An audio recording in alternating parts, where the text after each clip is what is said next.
subhanahu da safak sağlayın adamlara. Minnettar. Ovadan dünyanın sıra ağdallı düğünü küfürleri bugün eyyam ayanlar. Açışlı eyyamda açılman galan fırva olsa meger olum ayarlar diye. Bugün dünyanın en ulu sırlarından biri olan mehman zina namazın bayramçılığı. Halkara zinalar günü kutlu olsun, mübarek olsun davancıklam. İnni hormatly adamlarım, sahna bizim zinan mavsimi çağırma etýän. Canly sesse yerini yetirmekde, galy berse de hem halk aydymdan hem estrada ýolundan bir aydymlar yerini yetirmekde iň gowurlyp dinlenýän bagşlamyň biri we ol bagşymyz golaýda durmuşa çykdy, oň durmuş toý boldy. Bugün bizde mehmançylykda Begül Jumaşwany garşy alýar. Başsyna. Gelin an garaşýar Begül. No, siziň bayramyňyz gutly bolsun. Siziň mutly ýaty ýürekden. Begüle bir çapak salalyň. Golaýda durmuş toý bolup biz tüýsürekden gutly ýaty. Kime mehmanyň adyndan. Näme aýdymlar bilen başlasak ýerine düşer. Salam mehribanlar. Ayarlyk ýyllar, enelerimiz, uýalanmaz, jalaňyz sag bolsun, bayramlaryňyz gutly bolsun. Ählijeňiz siziň owadan aýdymlar bilen diňletmäne geldik. Hawa, başyna näme aýdym bilen başlaly? Başyna ýar arman aýdym bilen. Başyna. Garşy alýar. Begül Jumaşwa.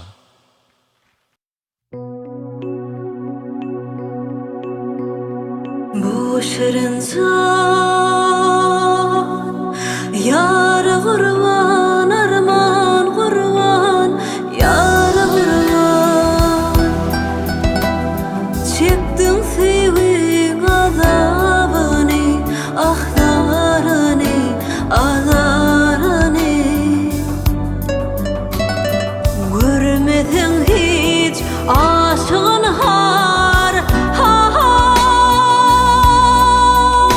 Menin derdi azabım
çekip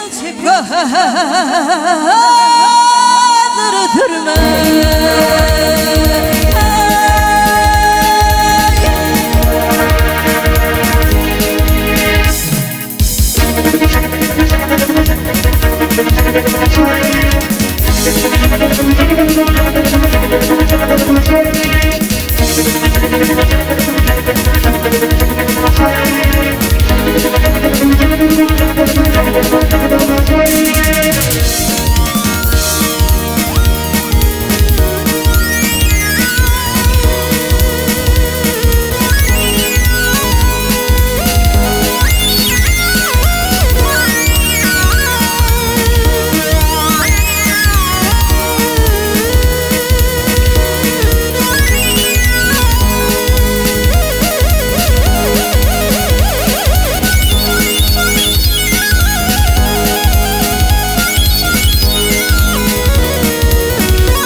Bäwül, Cuma şuwa bugün nede? Ýypan syrykdy.